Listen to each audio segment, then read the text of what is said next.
This is a Critical Drinker video. Avengers Doomsday will make or break the MCU. And the reason why I bookmarked this video is because this is the beginning of the astroturfing era. This is where they're trying to decide how they're going to cover Avengers Doomsday. Which way are they going to go? Is it going to be, a complete and utter failure, box office bomb, box office flop, MCU, get woke, go break? Is that what it's going to be? Or is it going to be a good movie and Marvel is back, according to these guys? That's where they're at with this discourse about Avengers Doomsday. And so Critical Drinker's jumping in with a video. I previewed the first couple minutes of it. This video feels like he is setting up a exit plan or an exit strategy for whichever way this ends up going. So let's watch the video and see what he has to say. Now, you don't need me to tell you that the past few years haven't exactly been kind to the MCU. Last year's offerings ranged from the kind of thing that emerges from the critical doggle's anus after eating an entire chocolate cake, to forgettable mid-level slop with all the impact of a left hook from Ariana Grande, to barely adequate fluff that once again squandered what should have been a major superhero event movie. I know all of this because I still have a mostly functional brain, but also because every time a new project came out, the standard line from the shill access media was always the same. The MCU is back, baby. You sure about that? Okay, let's pause it there for a second. Did you notice what he did there? He said, the MCU is back, baby, and he starts talking about the possibilities for this movie. And then he shows the clip, are you sure about that? So you understand what he's projecting here. He's giving himself a parachute.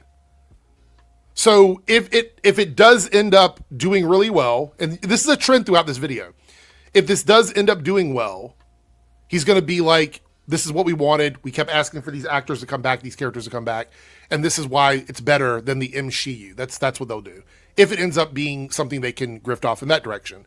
If it ends up doing poorly, they will just go, well, it was always going to be done. It was always going to be a bad movie because Marvel has been dead for years. So this is the lane he's trying to go in with this. And let's continue. You sure about that? Alright, cool. Where did it go? Why does it need to come back if it's still doing great and everything is just tickety-boo? If my answers frighten you, Vincent, then you should cease asking scary questions. But I don't know anyone who has enjoyed Marvel through phases 4, 5, and 6 who thought that Marvel went anywhere. Marvel going away and coming back is almost an exclusively chud vibed argument. Like, it's almost exclusively their argument. None of the people that I stream with or people that I associate with that have enjoyed some of the Marvel projects over the last few years have ever said Marvel is back, baby. Like, we've never said that because most of us have enjoyed the stuff they've been doing. You know, so I don't really know why he's pretending like we were the ones who thought Marvel was bad and now we're like, Marvel is back. That's what you guys have been doing, not us. there was still one light left at the end of the tunnel. One movie that could undo the brand damage and the box office failures and the creeping apathy of the past 5 years. One last chance to recapture the magic of the Infinity Saga and prove that the MCU can still be a money-printing juggernaut like it once was. And that movie was Avengers Doomsday. And by George, I'll say one thing for them, they're throwing everything they've got at this one. Yeah, because they want it to be good. It's an Avengers movie. And historically, Avengers movies have done well. So if we're looking at track record, all the Avengers movies have pulled in profit for Marvel and Disney. This would be an anomaly in the Avengers films if it did not do well. And we haven't had a proper Avengers movie since Endgame. I'm not counting Thunderbolts because they were never advertised as an Avengers movie. They ended up changing it to an Avengers movie after the fact, but it was never advertised as an Avengers movie. From the cast lineup that's longer than my list of DUI convictions, to the first teasers that perfectly played on the nostalgia of seeing beloved old favourites, not you, coming back for one last adventure and actually being treated with respect and gravitas, to the distinct lack of the tedious, quippy MCU humour we've all come to know and hate. How do we know that? You haven't seen the movie yet. We've seen previews. That doesn't mean the whole movie is going to be like that. You haven't seen the movie yet. To their recent appearance at CinemaCon over the weekend, where they were one of the only major studios to cause an actual stir of excitement. I mean, let's be honest here, something tells me that Supergirl isn't gonna move the needle. Marvel are quite literally betting everything they have left on Avengers Doomsday. They're playing every trick in the book to generate hype for this movie, and as much as the cynic in me says don't get caught up in marketing spin and social media bullshit, I also can't ignore the growing feeling that they just might do it. After years of shitty TV shows that nobody asked for, narrative bloat, aborted plot lines, forgettable characters, pandering and endless girl bosses, maybe, somehow, Marvel are pulling themselves back together. I mean... Okay. Let's unpack this for a second. So, Critical Drinker here is not analyzing post-Endgame MCU. This isn't an analyzation of it. Shitty TV shows nobody asked for, narrative bloat, forgettable characters, pandering, girl boss shit. He's kind of just flattening the argument. And it feels more like a vibe argument than a real criticism. So basically, he's simplifying 5 years of Marvel into one giant feelings-based disaster montage. Because the comeback story doesn't work unless he shows how absolutely shitty the MCU has been, right? So far in this video, he hasn't really landed on anything. He's played it very, very, very safely, in my opinion. And that's a big maybe for sure, and it's ignoring the fact that this movie and its antagonist have got zero narrative build-up and no anticipation after the whole Kang thing had to get aborted. Poor old Jonathan Majors just can't seem to catch a break, can he? Oh my God. And on the financial side, they've got an uphill battle with this one. Yeah, it'll easily crack $1 billion, and if the planets align and the word of mouth is strong enough, it might even get closer to 2 by the end of its run. But at this point, you have to wonder if even that'll be enough to turn a profit. Oh. You see what he's doing there? You see that? I love financial cosplay. It's my favorite thing. When these guys do financial cosplay, like they understand everything. So he's already setting it up. Like, this movie will probably break $1 billion, maybe even $2 billion, but that still might not be enough. He's leaving himself a lot of escape plans for this. He's giving himself an out at every turn. If the movie does over $1 billion, which is the normal goalpost for these guys, that's the normal number they look at when they go, did it make $1 billion? Did it? They normally do that. So if this movie does $1 billion, typically they would say that is a good thing, that it looks good that the movie did $1 billion. But now he's saying, even if it does $2 billion, $2 billion, that might not be enough for the movie to be good. Okay. Interesting. Have made no secret that Doomsday is the most expensive movie they've ever made, and the sums of money being thrown around for this one are fucking mind-boggling. Robert Downey Jr. alone cost a cool $100 million to come out of MCU retirement in one of the biggest Hollywood deals of all time. The Russo brothers set them back another $80 million to direct Doomsday and Secret Wars, and that's not even counting the rest of the cast, which is extensive. The general consensus seems to be that production costs for these 2 Avengers movies alone is going to be well north of $1 billion. Wow, Ryan Kittle tried to do this. I did a video on this the other day. Oh, this movie is so expensive and it costs so much money. So let's talk about what he's stacking here and what I have I've coined the phrase now, financial cosplay. I guess that's a thing. He's stacking Robert Downey Jr.'s salary. That's one thing. Russo brothers' salary. Neither one of those things do we have a direct, like, exact number on. They're industry generalizations on what they're getting paid. General consensus? Who is the general consensus? Your friends? The people that you stream with? Or are you talking about financial experts in the industry? I don't think you're talking about financial experts. So I'm assuming here general consensus just means you and people that you associate with. Production estimates, which by the way, we still don't know the numbers for. We don't know what they are. I have heard different content creators say different numbers. And then the obligatory marketing budget, the implied marketing budget.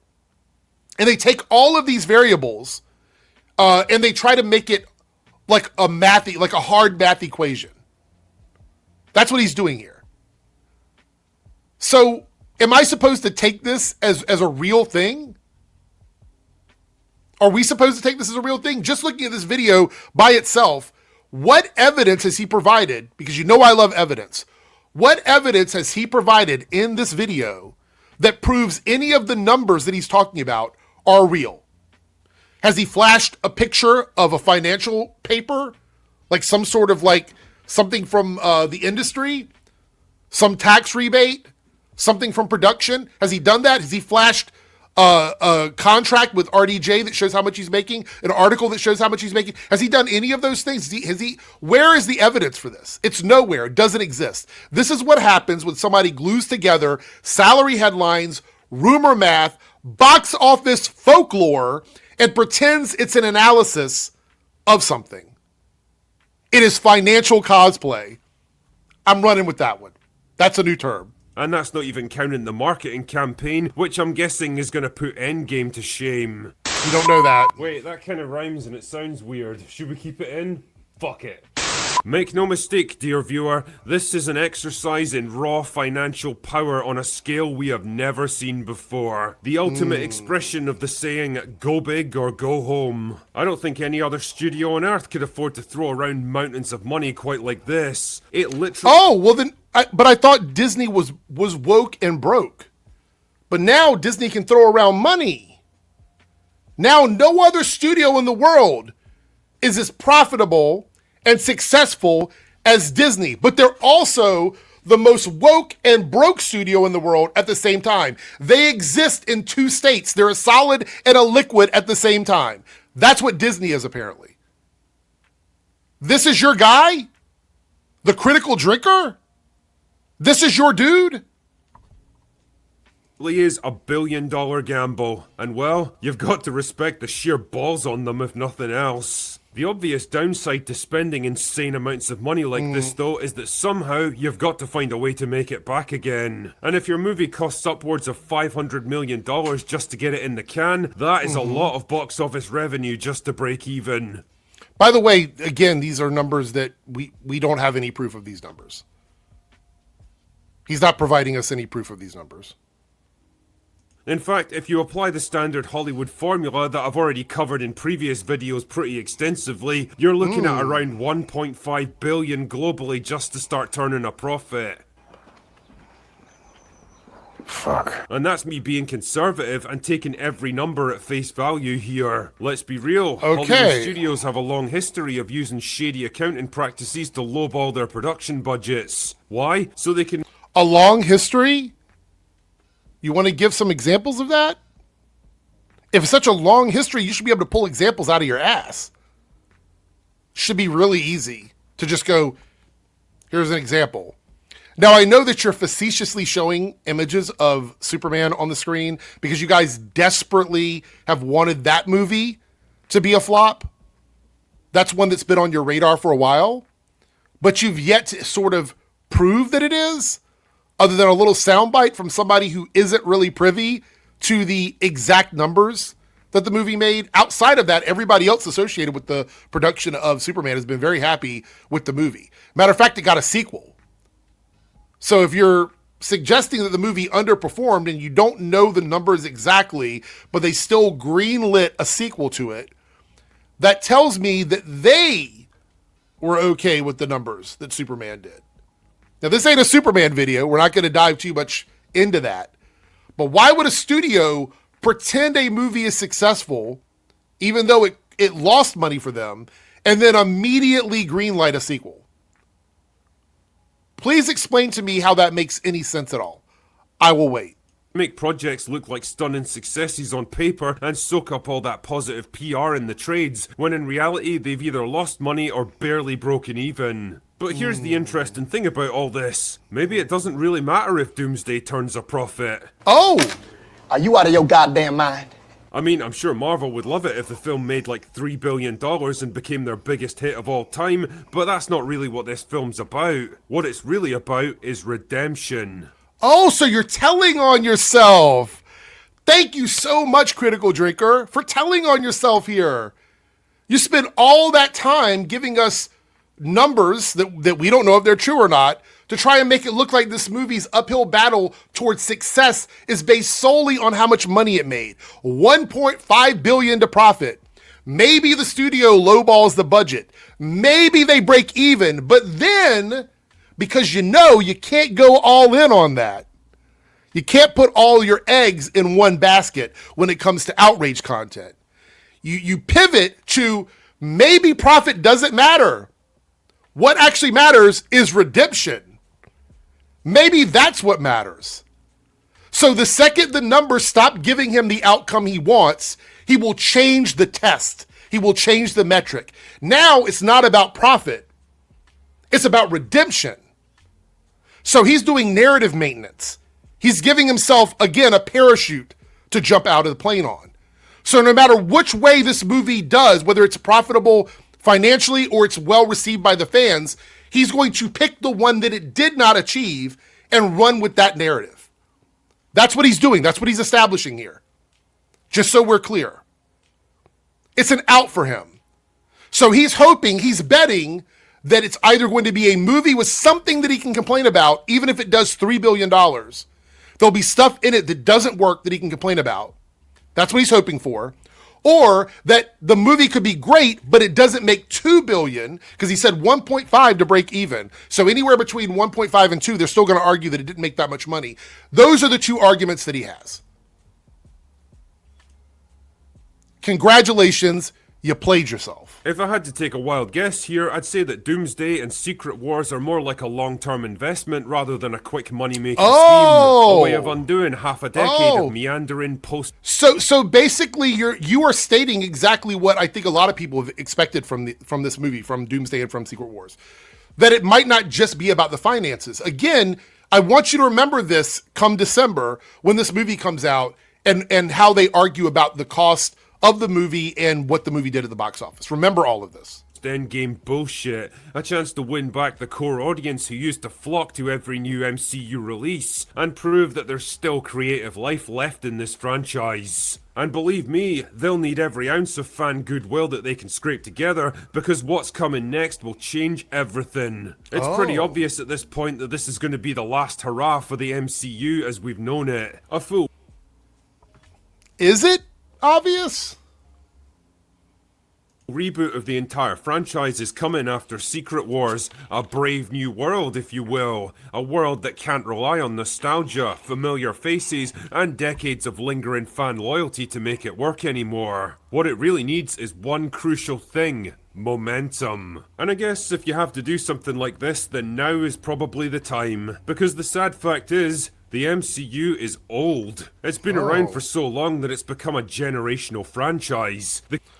I mean, isn't that everything you guys love, though? Star Trek, Star Wars, Harry Potter, James Bond, Terminator, Alien. These franchises have been around much, much longer than the MCU. So what is the point you're making here? The MCU is relatively a brand new baby compared to some of these other franchises. Holy fuck. Kids who grew up watching Iron Man and Thor go on their first adventures back in the 2000s are parents themselves now, and their kids don't have the same attachment to the MCU because they didn't grow up with it. They need a new MCU for their generation. And well, this... But isn't that what you guys complained about? Phases 4 and 5? At the beginning of this video, you made it sound like it was a dog shit thing for them to do. But now you're saying that that's what they... Hold on, let me run this back. At the beginning of this video, Critical Drinker showed a montage of phases 4 and 5 while he was talking about how bad Marvel had been. But now you're saying that the issue is that the MCU is old and there's nothing for kids to watch. That their parents have grown up with it, but they don't have anything new to watch. Bro, that's what phases 4 and 5 were doing. What the fuck? Parents themselves now, and their kids don't have the same attachment to the MCU because they didn't grow up with it. They need a new MCU for their generation. And well, this is how it begins. All this pish is my way of saying that a whole lot rests on the success of Avengers Doomsday. Not just the future of the MCU, but the future of the whole superhero genre in general. Okay. The whole superhero genre in general. So let's unpack what he's saying in this myth that he's creating here. So the full reboot is obvious, even though we don't know for sure what they're doing. It's obvious. The old MCU is over. Do we know that? Are we certain about that? Are we totally sure the old MCU is over? The new generation needs a new MCU, which is what they attempted to do in phases 4 and 5, and you guys rejected it. And now the whole superhero genre depends on this movie. Settled fact. 100%. With no evidence, it's a fact. Like, he's writing a eulogy and a rebirth myth at the same time in this video without any real evidence or proof of it happening. So it's gone from concern trolling to here's the fate of the entire genre. And again, he's not reviewing the movie because the movie's not out. So he's building this mythology around the outcome of a movie, or two movies, I guess, that he can pretend later that he predicted it. You see what I'm saying? He's giving multiple options here so that when the movie comes out, whatever happens in the movie, he's got all his bases covered and he can just say, see, I told you. I predicted it. Man. Continue. If this movie can't get people excited, then what chance does anything else have? And right now, it really does feel like everything is to play for. Doomsday could be either a bloated, overblown disaster or the greatest comeback in movie history. There we go. More insurance. That's his Geico there. It could be this or it could be that. So that I can pretend to be drunk on a video in December and pick whichever one happens. And then act like I'm the one that came up with all of it. I predicted all of it. And I honestly don't know what I'd put my money on. But you know what? Despite being a cynical fucking asshole most of the time, I have to admit, I'm kind of rooting for this one. Okay, so again, do I have to say it again? Do I have to say it? He's giving himself an out. He's been doing it the whole video. You sure about that? I know, but what can I say, man? Every good hero story needs a third act redemption arc, and this could well be it. I hope that Marvel have genuinely learned from their failures and mistakes over the past 5 years. I hope they find a way to make the kind of crowd-pleasing blockbusters that used to get people buzzing about going to the cinema and talking about it for weeks afterwards. And I hope that they're able to give a fitting send-off to the heroes that defined a whole generation of... Oh my God. So now he's hopeful. We've gone through the whole video, and now he's like, after he's spent an entire video framing Marvel as broken, desperate, irrelevant, also nostalgic, financially insecure, financially insane, now he leaves hopeful. That's what he's leaving us with. This whole video is the Critical Drinker's insurance policy for Avengers Doomsday. Because he spent the whole video building up a doom frame, and then he ends it with a little bit of hope, just enough hope, so he can pivot later on, depending on how this movie does. He's building an argument where Marvel can't really win. If the movie makes $1 billion, it's not going to be enough. If it's close to 2, maybe profit doesn't really matter. If it works, it's because they finally listened to the audience. But if it fails, it means the franchise was already dead. That's narrative protection. He is setting himself up a life raft with a bulletproof vest so he can criticize this movie no matter what it does. It's the beginning of the AstroTurf era, everyone.